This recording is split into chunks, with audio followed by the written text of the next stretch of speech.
اس سلسلے میں دلیل کیا ہے؟ اللہ رب العالمین نے قرآن مجید کے اندر فرمایا ان اقیموا الدین ولا تتفرقوا، کہ تم دین کو قائم کرو اور فرقے میں نہ بٹو۔ اس آیت کو، اللہ اکبر، اس آیت کو اگر آپ لیں گے، جس کو انہوں نے دلیل بنایا ہے، پوری طرح سے اس آیت کو پڑھتے تو معاملہ کلیئر ہو جاتا تھا۔ اب اس آیت کے اس ٹکڑے کو لیا گیا، ان اقیموا الدین، کہ تم دین کو قائم کرو، ولا تتفرقوا، اور تفرقے میں نہ بٹو۔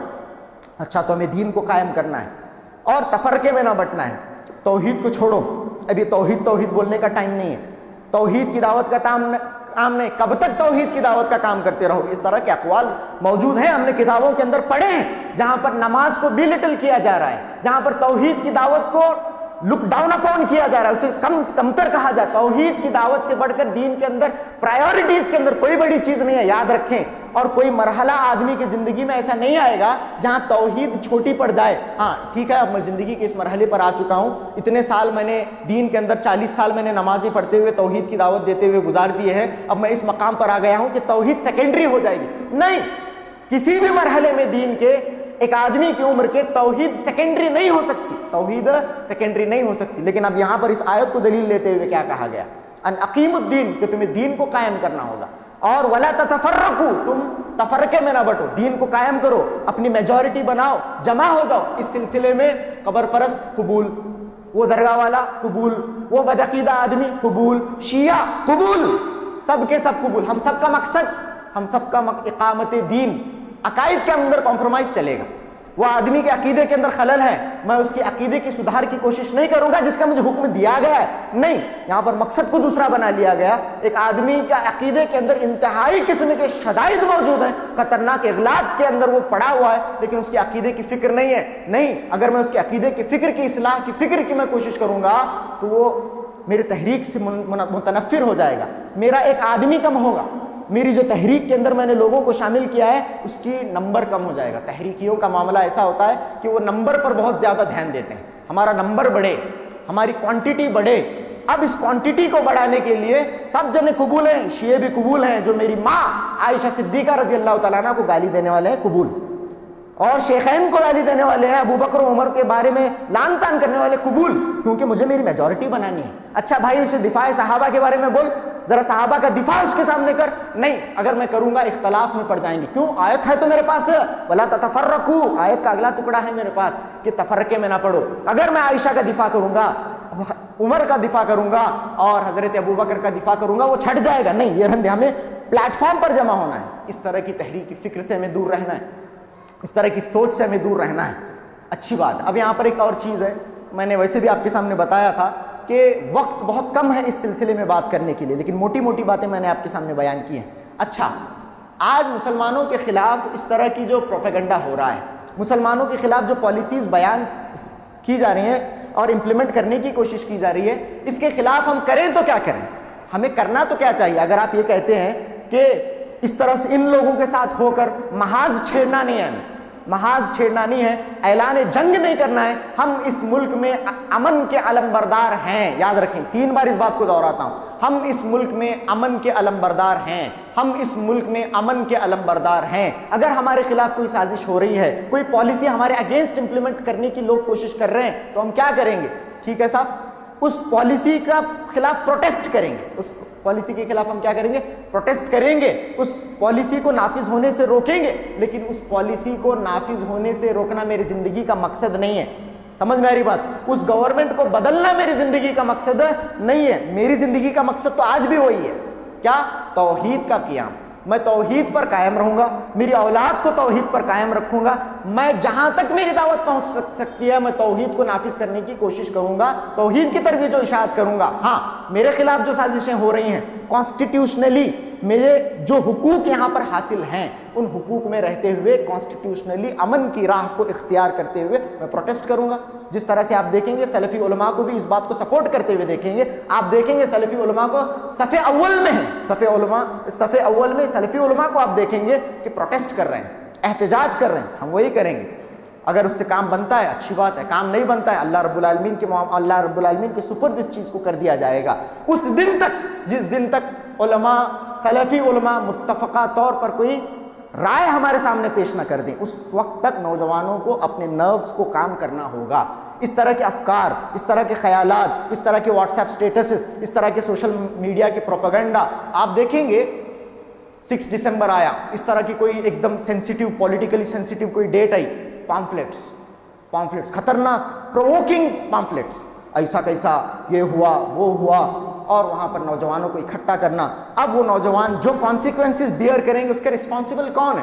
اس کے رسپانسبل کون ہوگے؟ جو آپ اس طرف نوجوانوں کو جھونک رہے ہو. حکومت الہیہ کا نفاذ اللہ رب العالمین نے بہت سارے انبیاء کو نازل فرمایا، بہت سارے انبیاء کو مبعوث فرمایا. کیا آپ کہیں گے کہ اس میں سے بہت سارے انبیاء اپنے مقصد میں ناکام تھے؟ میں مثال آپ کے سامنے بیان کرتا ہوں. اللہ کے نبی علیہ السلام نے فرمایا عرضت علی الامم، میرے سامنے امتیں پیش کی گئیں. کل قیامت کے دن اللہ کے نبی کے سامنے امتیں پیش کی جائیں گی. بہت ساری امتیں ہیں، ایک نبی ہے والنبی معہ الرحیت، ایک نبی ہے ان کے ساتھ ایک جماعت ہے. ایک نبی ہے ان کے ساتھ کہتے ہیں 10-15 جنے، ایک نبی گزر رہے ہیں. اچھا، ایک نبی ہے والنبی معہ رجلان، ایک نبی ہے 2 جنے ہیں ان کے ساتھ. صرف کتنے جنے؟ 2 جنے، ایک نبی. اللہ اکبر. اب ایک نبی جن کے ساتھ صرف 2 فالوورز ہیں، کیا وہ اپنی زندگی میں، کیا اپنے مقصد میں، کیا اپنی بعثت میں وہ ناکام ہوئے؟ نعوذ باللہ، وہ اپنے مقصد میں، اپنی بعثت میں ناکام نہیں ہوئے. انہیں توحید کی دعوت دینی تھی، انہوں نے توحید کی دعوت دی. اب کوئی توحید کی دعوت کو قبول کرے یا نہ کرے، نبی کا اس سے کوئی تعلق نہیں ہے. نبی تو اپنے مقصد میں کامیاب ہوئے. آج ان کے ساتھ 2 لوگ ہیں، وہ کامیاب. ان کے مطابق، ان کے پیرامیٹرز کے مطابق وہ نبی ناکام ہے. اللہ اکبر. بہت بڑا ایک یہ گستاخی ہے. اس طرح کسی ایسے تو انہوں نے کہا نہیں ہے، ایسے انہوں نے کہا نہیں ہے کہ نبی ناکام ہے، لیکن ان ساری کی ساری باتوں کا نتیجہ تو یہی نکلتا ہے کہ وہ نبی کیا ہے؟ ناکام ہے. اچھا، ایک نبی تو 2 ہیں ایک نبی کے ساتھ. والنبی معہ رجل واحد، ایک آدمی، ایک نبی ہے جن کے ساتھ ان کا ایک ہی فالوور ہے. نبی گزر رہے ہیں ان کے ساتھ صرف ایک فالوور. والنبی لیس معہ احد، ایک ایسا نبی بھی ہے صرف ایکلے جا رہے ہوں، ایکلے مبعوث ہوئے، ایکلے وہاں پر دعوت کا انہوں نے کام کیا اکیلے. اب جب قیامت کے دن اللہ کے نبی کے سامنے سے ان کا گزر ہو رہا ہے، اکیلے ہیں، ان کے ساتھ ایک بھی فالوور نہیں ہے، ان کے نام پر ایمان لانے والا ایک بھی نہیں ہے. تو کیا آپ یہ کہنا چاہتے ہیں چونکہ انہوں نے حکومت الہیہ کا قیام نہیں کیا، نفاذ نہیں کیا، کیا وہ نبی اپنے مقصد میں ناکام رہے، اپنے بعثت میں ناکام رہے؟ ان کے ساتھ کون بھی نہیں ہے تو کون بھی نہیں ہے. نہیں، یہ نہیں ہے. کوانٹٹی کو دیکھنا نہیں ہے. ہمارا کام توحید ہے، ہمارا عمل توحید ہونا چاہیے. توحید کی دعوت کو پیش کرنا ہے. کوئی قبول کرتا ہے، کوئی قبول نہیں کرتا ہے. اللہ رب العالمین نے ہمیں اس کا مکلف نہیں بنایا. اللہ رب العالمین نے ہمیں اس کا مکلف نہیں بنایا. حکومت قائم کرنا، اللہ رب العالمین کے کتنے انبیاء گزرے ہیں؟ کتنے انبیاء ہیں؟ بہت سارے انبیاء، 1 لاکھ سے زائد انبیاء. حقیقی جو کوانٹٹی ہے اس میں تو اختلاف ہے، 1 لاکھ سے زائد تو ہے ہی. اللہ رب العالمین کے اتنے زیادہ انبیاء، اس کے اندر تمہارے بقول بادشاہ کتنے انبیاء ہیں جو بادشاہ بنے؟ کتنے ہیں صاحب؟ مشکل سے آپ دیکھیں گے ہاں بادشاہ یوسف علیہ السلام بنے، داؤد علیہ السلام بنے، سلیمان علیہ السلام بنے، موسیٰ علیہ السلام، اور اللہ کے نبی علیہ السلام. 5 بادشاہ. باقی کے انبیاء جو بادشاہ نہیں بنے، جنہوں نے آپ کے بقول حکومت الہیہ کا قیام نہیں کیا، حکومت الہیہ کو نافذ نہیں کیا، تو آپ کا کیا کہنے کا مقصد ہے؟ کیا وہ انبیاء اپنے مقصد میں ناکام رہے، اپنی بعثت میں ناکام رہے؟ ایسا نہیں ہے. تو ہمیں چاہیے کہ اس سلسلے میں اخوانی فکر سے دور رہیں، سلفی دعوت کو اپنائیں، سلفی علماء کی دعوت کو اپنے جبڑوں میں دبائیں. اور آپ دیکھیں دین کے اندر نت نئے روزانہ فرقے نکل رہے ہیں، نت نئے آپ دیکھیں گے کہ یوٹیوب پر سپیکرز آتے ہیں، نئے نئے ایجنڈاز کے ساتھ سپیکرز آ رہے ہیں. ایک نوجوان کا معاملہ تو ایسا ہی ہوتا ہے کہ جو اسے اچھا لگے، جس کی لینگویج اسے پسند آئے، جس کا طریقہ اسے پسند آئے، تو نوجوان بہت جلد متاثر ہو جایا کرتے ہیں. ایسے سلسلے میں آپ کو میں کہوں گا کہ آپ سلفی منہج کو، اور یاد رکھیں کہ میں کسی فرقے کی طرف آپ کو نہیں بلا رہا ہوں. یاد رکھیں کہ دعویٰ السلفیہ یہ کوئی فرقہ نہیں ہے، یہ ایک منہج ہے، ایک میتھڈ ہے. کس کا میتھڈ ہے؟ یہ میتھڈالوجی ہے. کس کی؟ صحابہ کی میتھڈالوجی ہے. اس کی طرف آپ کو بلایا جا رہا ہے، اس دعوت کی طرف آپ کو بلایا جا رہا ہے، کسی فرقے کی طرف آپ کو بلایا نہیں جا رہا ہے. تو اس دور کے اندر ہمیں چاہیے کہ ہم اپنی فکر اس فکر کو بنائیں جو اللہ کے نبی علیہ السلام کی آخری فکر تھی. یہ حدیث بیان کر کے آپ کے سامنے بات کو ختم کرتا ہوں. اللہ کے نبی علیہ السلام کے آخری لمحات ہیں. حضرت عائشہ رضی اللہ تعالیٰ عنہ، حضرت عبداللہ بن عباس رضی اللہ تعالیٰ عنہ اس حدیث کے راوی ہیں. حضرت عائشہ رضی اللہ تعالیٰ عنہ کہتی ہیں کہ اللہ کے نبی علیہ السلام کو بہت تکلیف ہو رہی ہے. آپ علیہ السلام کبھی چہرے پر کپڑا ڈالتے ہیں، کبھی اس کپڑے کو نکالتے ہیں، کبھی ڈالتے ہیں، کبھی اس کپڑے کو نکالتے ہیں. بہت تکلیف میں اللہ کے نبی علیہ السلام مبتلا ہیں. اللہ کے نبی علیہ السلام کے زبان مبارک پر یہ کلمات جاری ہوتے ہیں جو ہماری زندگی کا مشن ہونا چاہیے۔ اللہ کے نبی نے فرمایا صلی اللہ علیہ وسلم لعن اللہ علی الیہود والنصارى، اللہ کی لعنت ہو یہود و نصارہ پر، اتخذوا قبور انبیائہم مساجد، جنہوں نے اپنے انبیاء کی قبروں کو مسجدیں بنا لیا، جنہوں نے اپنی انبیاء کی قبروں کو مسجد۔ آخری دور میں، آخری وقت میں اللہ کے نبی علیہ السلام نے یہ نہیں کہا میری امت کو میں یہ بولتا ہوں کہ وہ حکومت الہیہ کے نفاذ کے لیے تگ و دو کریں، کوششیں کریں، ان لوگوں کے اوپر لعنت ہے جنہوں نے یہ کوشش نہیں کی۔ نہیں، اللہ کے نبی نے فرمایا کہ شرک کو روکو، شرک کو روکو، یہاں تک کہ کسی نبی کی قبر کو بھی مسجد نہیں بنایا جا سکتا، کسی نبی کی قبر کو بھی سجدہ گاہ نہیں بنایا جا سکتا، تو کسی سو کالڈ ولی کی قبر کو کیسے سجدہ گاہ بنایا جا سکتا ہے؟ یہ اللہ کے نبی علیہ السلام نے آخری دن اللہ کے نبی علیہ السلام نے یہ بات کہی ہے۔ تو یہ آج کے اس خطبے کا میرا پیغام آپ کے سامنے تھا۔ بہت ساری باتیں ہو سکتا ہے کہ آپ کے سمجھ میں نہ آئی ہوں، اور اگر آپ کی ذہن میں کوئی شک اس سلسلے میں ہے تو بعد میں بھی آپ رابطہ قائم کرتے ہوئے اور علماء سے رجوع کرتے ہوئے آپ ان چیزوں کو حل کریں۔ لیکن آج کے جو پروپیگنڈاز ہیں اس سلسلے میں، جو وائلنٹ میتھڈز ہیں جس کی طرف آج نوجوانوں کو بلایا جاتا ہے، پیمفلیٹس کے ذریعے ہو، سوشل میڈیا پوسٹس کے ذریعے ہو، میرے بھائیوں ان سے اجتناب کریں اور اپنے سنویدھانی دائرے میں رہتے ہوئے، امن کو قائم کرتے ہوئے آپ اپنے حق کے لیے لڑیں۔ اگر آپ کا کام ہوتا ہے بہت اچھی بات ہے، اگر نہیں ہوتا ہے تو اللہ رب العالمین تو ہمارا محافظ ہے ہی۔ تو آخر میں اللہ رب العالمین سے دعا ہے کہنے اور سننے سے زیادہ عمل کی توفیق عطا فرمائے۔ سبحان ربک رب العزة عما یصفون وسلام علی المرسلین والحمد للہ رب العالمین، وصلی اللہ علی نبینا محمد وآلہ وصحبہ وسلم تسلیما کثیرا۔